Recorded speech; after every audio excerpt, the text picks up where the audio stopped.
warahmatullahi wabarakatuh. Halo sahabat edukasi, senang sekali bisa berjumpa kembali dengan kami, tim promosi kesehatan RSUD Dr. Zainal Abidin dalam acara Tanya Kesehatan, syarat dan informasi untuk keluarga Anda. Oke, seperti biasanya kami hadir memberikan informasi-informasi seputar kesehatan yang akan disampaikan oleh ahlinya. Dan pada hari ini telah hadir bersama saya Profesor Dr. Syahrul, spesialis neurologi konsultan, membagikan informasi seputar penyakit Parkinson yang kononnya katanya penyakit ini tidak bisa disembuhkan. Dan untuk informasi lebih lanjut, mari kita langsung sapa narasumber kita. Halo, apa kabar Prof? Baik. Alhamdulillah, baik. ini merupakan hari yang luar biasa untuk kami tim PKRS atas kehadiran Prof. Syahrul di sini. Baik dok, kita hari ini membahas masalah Parkinson. Bisakah dokter, bisa dokter menjelaskan sedikit secara singkat apa itu penyakit Parkinson? Baik, Eka, terima kasih. Bapak Ibu pemirsa, jadi penyakit Parkinson itu atau sering juga disebut dengan sindroma Parkinson ya. Jadi umumnya menyerang usia di atas 50 tahun. Jadi penyakit Parkinson ini terjadi karena ada gangguan di sel-sel saraf otak kita yang mengatur gerak.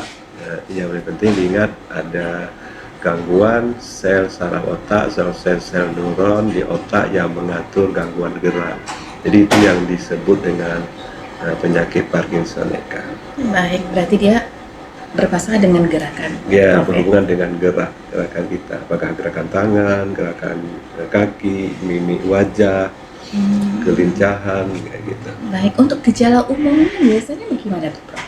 Ya, jadi yang paling penting sebenarnya kita mengenal gejala itu sejak awal ya. Kalau sejak awal pengobatannya jauh lebih baik. Jadi gejala awalnya apa? Wajahnya mulai datar, senyumnya sulit sekali senyumnya, suaranya mengecil jauh gitu. Kemudian jalannya nggak lincah lagi, gitu ya. Jadi ada yang menyebutkan wajahnya seperti wajah boneka, jalannya kaku gitu, kaku lambat, gitu ya, kaku lambat. Kemudian tremor, lagi istirahat pun ditaruh bergerak dia. Jadi di masyarakat yang paling banyak diketahui tangan bergetar atau tangan bergetar itu kita sebut dengan tremor ya. Kemudian nih ke orang tua saya ngomongnya jadi pelan, suaranya jadi jauh ya, mukanya kaku, dia datar, sulit sekali senyum. Kemudian jalannya, mobilnya kan lincah jalannya, seperti robot ya. Memulai gerakannya susah, jalannya jadi lambat gitu. Jadi itu yang harus dikenal. Jadi kok dilihat orangnya senyumnya sulit, wajahnya datar, kemudian jalannya menjadi lambat, mengambil sesuatu lambat, bergerak, kemudian tangannya bergerak ya, dan segera bawa ke rumah sakit. Berarti apakah mungkin susah senyum, jalan lambat, tidak tremor, apa juga ada kemungkinan seperti itu? Bisa, jadi gejalanya bisa aja. Tidak semua harus. Tidak mesti tremor dulu, getar. Getar ini mungkin sekitar 40, 50, 60% ya. Tapi yang paling sering itu hilang kelincahan. Kalau jalan begini, gitu ya. Jadi tanda-tanda awal itu. Atau lebih awal lagi wajahnya. Kalau kita ngobrol biasanya senyumnya jadi ya, aku seperti boneka nggak bergerak ya. Berat. Iya. Senyum Bu, dan nggak bisa senyum gitu ya. Gitu. Ya, biasanya siapa saja yang beresiko terhadap penyakit Parkinson ini, Prof? Nah, tadi seperti saya sampaikan, pertama usianya. Yang paling sering usia 50 tahun ke atas ya, tapi bisa juga terjadi di bawah 50 tahun. Ini kan kita ngomong paling sering ya. Kemudian orang yang mengalami trauma kepala. Jadi orang sering terbentur trauma kepala atau trauma kepala, cedera kepala berat beberapa bulan kemudian, atau pasca stroke. Jadi setelah stroke kok timbul gemetar gitu, tremor, sulit berjalan ya. Nah, kemudian kalau ada penyakit lain misalnya pasca penyakit infeksi otak misalnya, kemudian karena tumor otak bisa juga.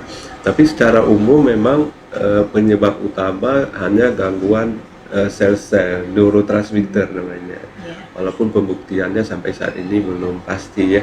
Jadi kalau ke rumah sakit kita evaluasi, kita periksa misalnya CT scan-nya tidak ada tumor, tidak ada stroke, tidak ada infeksi. Nah, itu yang paling sering ya.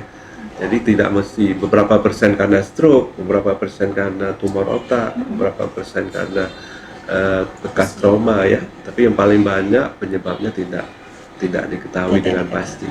Nah, gitu. Baik dokter, baik Prof. Berarti Parkinson ini kan mempengaruhi kemampuan seseorang untuk beraktivitas ya. Gangguan gerak, supaya mudah Iya. diingatnya gangguan gerak. Jadi untuk seorang pasien apa yang dibutuhkan? Tuh kali kalau berobat ke rumah sakit misalnya datang ke puskesmas ya, dokter puskesmasnya mendiagnosa nih curiga Parkinson, tentu dirujuk ke rumah sakit. Ke rumah sakit diperiksa, dipastikan oh ini didiagnosanya sebagai Parkinson. Ya kan, tentu yang pertama diberikan obat-obatan agar geraknya menjadi bagus kembali, jadi geraknya menjadi baik kembali. Kemudian diedukasi keluarganya.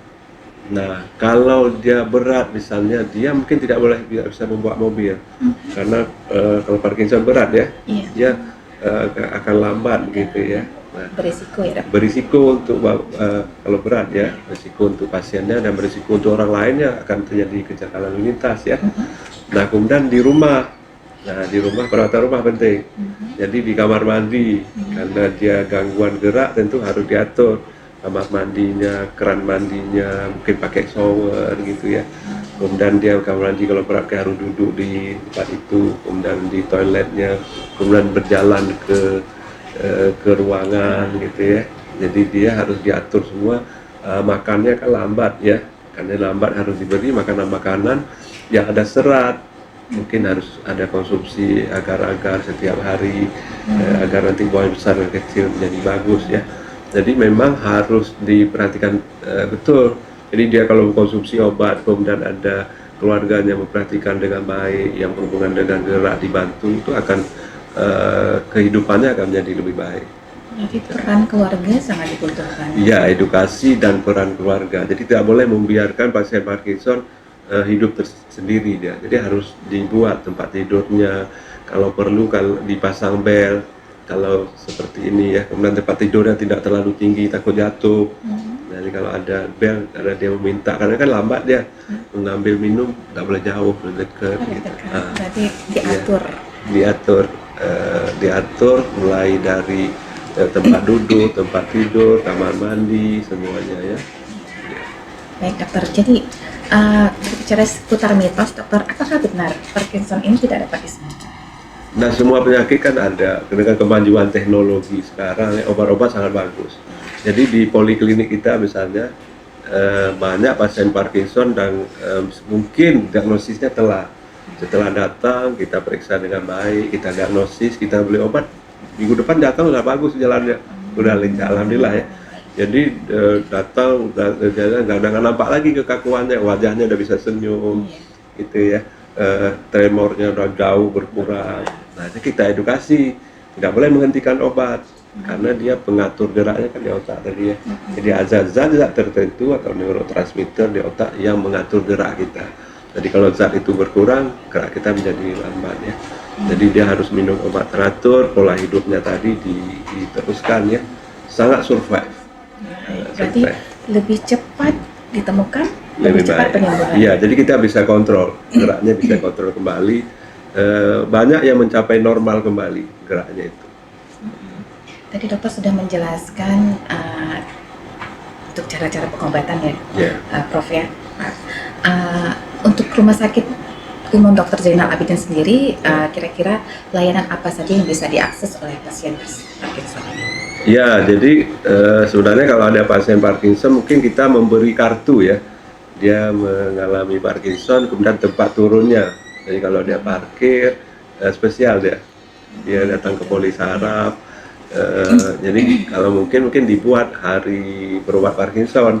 Jadi dia datang ke poli, tidak lama mulai dari medical record, udah ada yang menjemput, tidak lama. Ini kan jalannya lambat ya. Mungkin dari sini ke poli lama. Jadi dibantu pelan-pelan sampai di poliklinik, tidak perlu mengantri. kemudian dia langsung ketemu dokternya dalam beberapa menit, kemudian nanti obatnya kalau perlu diantar. Karena ada tim dari ini yang mengedukasi keluarga, mulai dari di rumah tadi ya, kemudian jenis makanan. Jadi ada yang tim terpadu. Jadi tim terpadu ini menjadi penting untuk edukasi keluarga, memberi contoh langsung. Jadi kalau ditanya makanan apa sih, bagaimana desain tempat tidur, desain kamar mandi, kalau rilisnya udah bagus, dia boleh bawa mobil lagi. Ya, jadi bukan selamanya. Jadi penting, saya pikir kita bisa mendata pasien Parkinson di sini. Ya, RS juga bisa mendata. Ini Bapak berobatnya hari ini loh. Ini nomor telepon rumah sakit, dan diberikan gitu. Jadi ada perlakuan spesial untuk orang-orang seperti ini. Jadi di luar negeri dibuat memang klinik Parkinson di hari apa gitu, di bagian neurologi ya. Kalau perlu di awal-awal kita jemput, gitu ya, jemput nanti diantar. Jadi servisnya seperti itu kalau mau bahwa terhadap orang-orang masyarakat yang mengalami gangguan gerak. Jadi dia datang ke rumah sakit itu ada perlakuan khusus dan mendapat harapan baru. Obat-obatnya tersedia semua, obatnya sangat bagus di BPJS Kesehatan, tidak perlu membayar. Masya Allah. Iya, Pak. Prof, untuk edukasi terpadu sendiri di Rumah Sakit Dr. Zainal Abidin ini apa sudah bisa diakses? Nah, selama ini belum. Mungkin dengan ini nanti bisa ini ya. Jadi kalau ada elektronik medical record dia kan bisa mendaftar ya. Kita tahu. Jadi mungkin join elektronik medical record, KRS, bagian neurologi, gizi gitu ya. Mulai yang menjemput di depan. Hari ini kita ada pasien Parkinson akan berobat hari ini, tanggal ini, jam ini. Ya, harus dengan farmasi ya. Farmasi kan mengedukasi kalau obat ini minumnya jam sekian, kemungkinan efek samping apa. Jadi harus menyeluruh ya. Jadi mulai kalau periksa nanti perlu pemeriksaan radiologi, perlu pemeriksaan laboratorium, kadang-kadang perlu tindakan fisioterapi, rehab medik. Jadi beberapa itu bisa. Jadi tindakan konkret dari PNS saya pikir jauh lebih penting ya, ada data. Prof, untuk pasien Parkinson ini tadi Prof menjelaskan bahwa harus rutin, tidak boleh putus minum obat. Apakah seumur hidup pasien Parkinson harus mengkonsumsi obat-obat syarat? Iya, jadi kalau setelah diagnosa murni Parkinson tidak ada penyakit lain misalnya, jadi hilangkan dulu seumur hidup, gitu ya. Jadi obat-obat pada Parkinson ini untuk membebaskan dia dari gangguan gerak. Jadi kalau kemarin saya gangguan ini tremor hebat, kemudian wajah kaku sekali, kemudian jalan sangat lambat, dengan pemberian obat membaik, obatnya tentu diminum terus. Minum aja. Jadi jangan, saya harus minum obat seumur hidup. Pasiennya takut apakah tidak ada gangguan fungsi ginjal, tidak ada gangguan fungsi hati. Tentu ada monitor. Dan setiap 3 bulan diperiksa fungsi ginjal, diperiksa fungsi hati. Nah, kalau klinisnya membaik, misalnya dari penyakitnya 100% menjadi membaik sampai 80% misalnya, obatnya tentu diminum aja. Kalau dia sembuh sempurna, gejala bebas, tentu ada maintenance, dosis pemeliharaan, gitu ya. Jadi nggak usah takut, obat-obat Parkinson itu sangat bagus, efek sampingnya sangat minimal, dan memperbaiki fungsi gerak, itu yang paling penting. Tadi di awal saya sampaikan gangguan gerak ya, gangguan geraknya menjadi lincah lagi, jalannya enak lagi, suaranya menjadi lebih bagus lagi, bisa membawa kendaraan lagi, bisa beraktivitas kembali. Bisa ya, beraktivitas sehari-hari. Iya. Menurut pengalaman Prof, ini untuk satu orang pasien itu berapa lama membutuhkan perawatan setelah diketahui dengan cepat bahwa beliau terkena Parkinson? Ya, kalau misalnya gejala Parkinson di awal secara dini bisa diagnosis minum obat, mungkin dia di rumah nggak tergantung. Nah, yang tergantung ini kalau Parkinsonnya yang berat, ya, untuk memulai langkahnya lama gitu, ini tremornya berat gitu, lambat. Nah, itu mungkin perlu di rumahnya di support ya, disupport untuk aktivitas sehari-harinya. Untuk harapan hidup seorang pasien Parkinson ini bagaimana?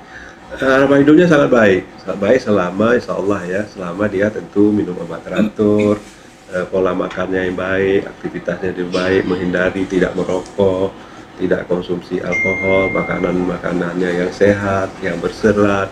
Jadi konsumsinya tentu banyak sayur, ikan, makanan sehat. Gitu ya. Dan biasa. Jadi Parkinson ini bukan sesuatu penyakit yang menakutkan, tetapi suatu penyakit yang harus diketahui sejak dini. Kemudian ada obat-obat yang terbaik saat ini yang membebaskan sehingga gangguan geraknya bisa menjadi lebih baik. Berarti harus sedini mungkin. Iya. Jadi ada penyembuhan secepat mungkin. Iya. Baik, di dalam masyarakat kita ini dok, masih banyak pasien yang merasa kalau gemetaran seperti tadi agak kekakuan, itu dibawa ke tukang urut. Bagaimana pendapat Prof? Iya, ke rumah sakit dulu, rumah sakit diperiksa ya. Jadi tidak semua tremor ini misalnya Parkinson. Ya, kadang kan orang hipertiroid juga ada juga yang tremor ya. Tadi kalau pada Parkinson tuh khasnya bukan hanya tremor, ada gejala lain yang wajah saya bilang menjadi datar, mulai gerak lambat, gitu ya.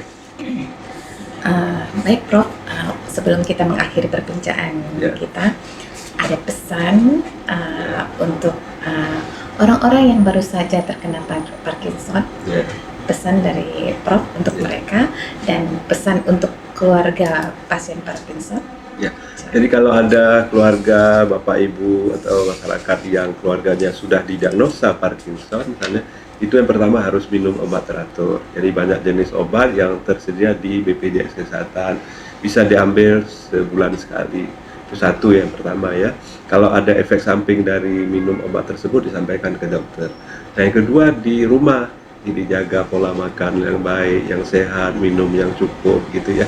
Kemudian tempat tidur, kemudian di ruang mandi disediakan khusus. Nah kalau itu bisa dilakukan dengan baik dan teratur, mudah-mudahan insya Allah seorang penderita Parkinson dapat melakukan aktivitas sendiri atau mandiri. Nah yang kedua, kalau ada kita melihat tetangga, keluarga, ini sepertinya ada wajahnya kok jadi kaku, kemudian ada tremor, ada gangguan gerak, berjalan menjadi lambat, segera konsultasi ke rumah sakit. Demikian. Baik, terima kasih Prof atas informasinya yang sangat luar biasa hari ini. Ini adalah topik yang sangat penting yang harus diketahui semua orang. Semoga penonton dapat mengambil manfaat tentang informasi yang Prof sampaikan hari ini. Baik sahabat edukasi, saya juga ingin mengingatkan kepada semuanya jika Anda atau kerabat kita mengalami gejala Parkinson, segeralah berkonsultasi ke dokter spesialis saraf. Untuk itu percayakan layanan kesehatan Anda pada Poliklinik Saraf RSUD Dr. Zainal Abidin agar untuk mendapatkan diagnosis dan perawatan yang tepat. Dan terima kasih juga saya ucapkan kepada tim hebat PKRS sehingga informasi ini dapat tersampaikan dengan baik. Saya Cut Eka Putri Upit dan narasumber kita Profesor Dr. Saraf Spesialis Neurologi. Kami mohon diri. Assalamualaikum warahmatullahi wabarakatuh. Salam sehat, salam edukasi.